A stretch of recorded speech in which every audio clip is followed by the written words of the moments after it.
You are listening to Alchemizing Judgment, a guide back to love. Written by Abigail Gazda. Narrated by Abigail Gazda. Chapter 14. Power Tools of Transformation. Okay, my friend. As we begin to wrap up this alignment pillar, I want to provide you with a handful of power tools to add to your toolbox of transformation. I am going to rattle off some methods for awareness and how you can use them in your daily life to keep yourself empowered along your path. As an energetic being, you are a sponge. As a human being, you are quite literally a sponge. In both senses, you absorb the world around you. You take on others' energy and emotions. You take in pollution from the air. You pick up the light and darkness of others. You drink up moisture and pick up germs. We are naturally spongy, folks. This is not the worst problem to have, but it can really mess with you if you are not aware or intentional about this truth. As a sponge, you are constantly being wrung out as well. Some prefer to use the "you can't serve from an empty cup" adage, and while that is true, I think it is too overused to have the same impact. People's automatic response to the empty cup is, yeah, I know, I just don't insert some BS excuses. As a sponge, you are walking around your entire day absorbing everything around you, and then other spongy folk walk up and soak up some of your energy. If all day long people are wringing you dry and you are out there soaking up coffee, gasoline, and bacon grease, eventually you are going to start running on fumes or be malnourished. I am having a lot of fun with this analogy, but it can become a real problem when we are not taking great care of ourselves on a daily basis. It is completely and utterly your responsibility for how you show up and what you get out of the world. I spent most of the integrity pillar talking about that idea, so I'll refer you back to it to keep clearing and accepting your responsibility in order to make the most of this life. What I want to make clear in this chapter is that when you are out in the world, you have a choice about what you absorb. To be at a personal peak performance level and showing up for an extraordinary life, you will need to know a few things about how to protect yourself to stay in integrity, alignment, and faith. These skills are still meant to help you show up as a leader in life, not walk around the world protecting yourself from social and environmental dangers. This is about transcending humanness so that you are impenetrable while also being positively impactful. This is a chapter to practice discernment. By being spongy and taking on a lot, we must become more aware of what we are taking on. Similarly, we must educate and empower ourselves not to take on what doesn't serve us. We generally live in an obnoxiously loud and busy world. In this information age, we have things beeping at us, people talking loudly, and influences flying at us from every angle. It can get pretty intense. If you are not clear and sure about it, it can cause you to shrink to avoid it, and this can be detrimental to your unleashing. This can also quickly deteriorate your emotional endurance or emotional immunity. These ideas work exactly like athleticism or health. Having great stamina empowers one to run far for long periods of time. Great health keeps you upbeat, active, and alert. Both contribute to well-being and longevity. If you meet someone who fits this description, you can probably count on meeting them with a smile on their face and a light in their eyes. On the other hand, unfit, unhealthy people are usually low energy, low vibe, and struggling with something. They likely lean towards pessimism and deal with exhaustion. Usually they are pretty exhausting to be around because their sponge is saturated with gunk and they are trying to look for a shot of something to feel better. They have no endurance, stamina, or vitality. Life seems to be a drag for these folks. Bless them. We can all probably think of a few, and it doesn't make them any less of a person. This may have been you at one point or another. It may be how you're feeling right now. Either way, we are alchemizing judgment and practicing being understanding of all frequency levels. I want to teach you about emotional endurance and immunity because when you are in tip-top physical shape, you don't tire climbing up the stairs. If you have a great health regimen, illness doesn't exactly take you out.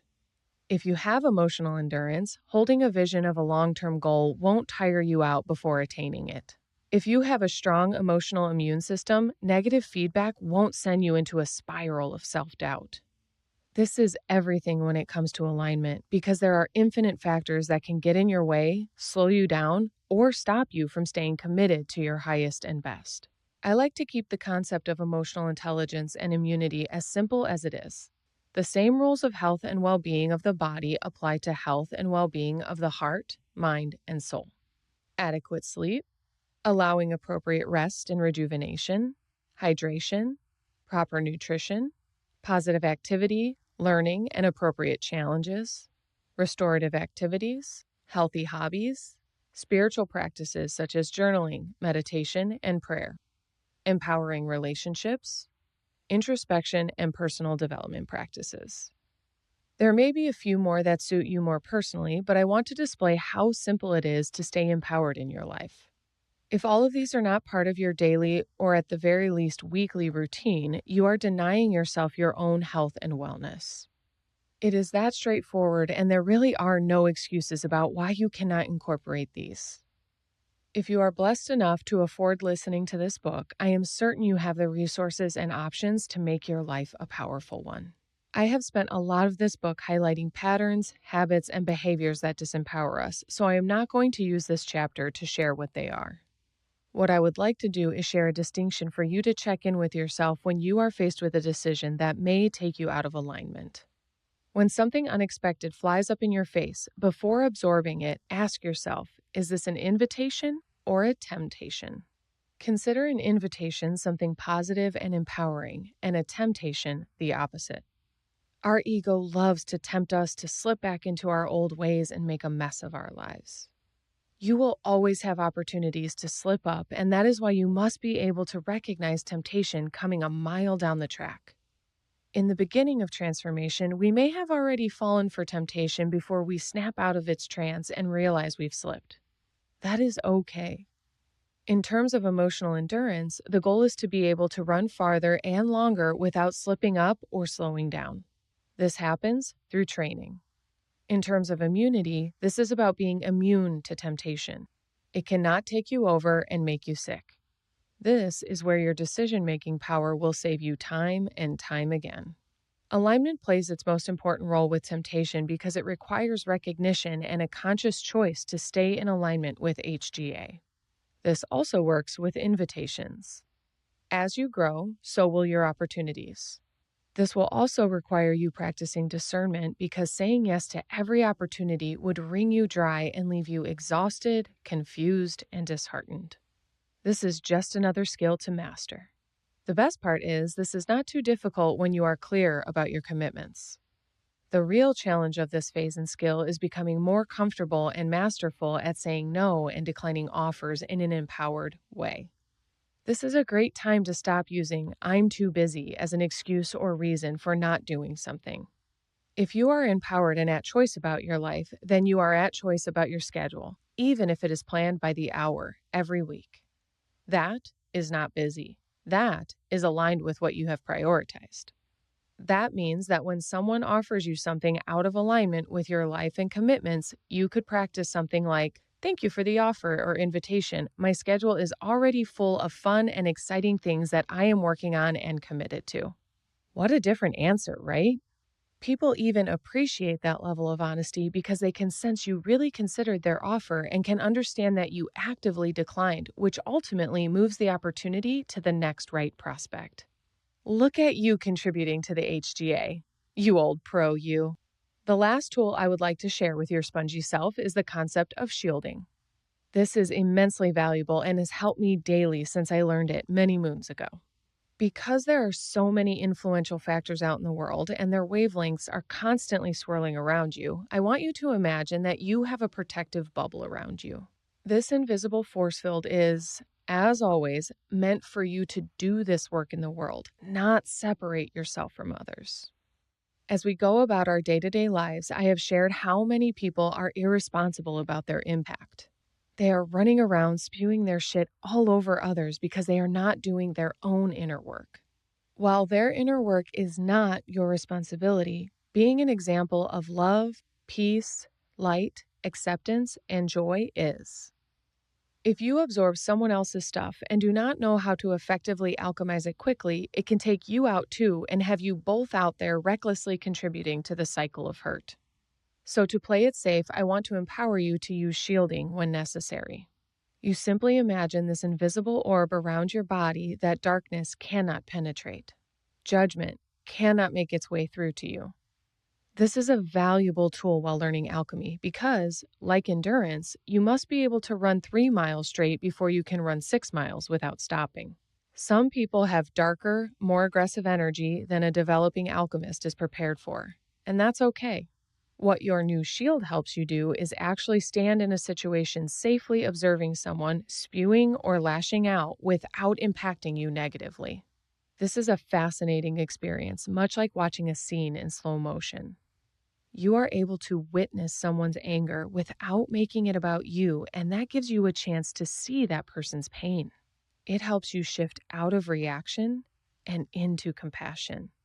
This is where we get to start bringing the magic and mysticism back into this work because your heart will start transmuting what you are witnessing back into love.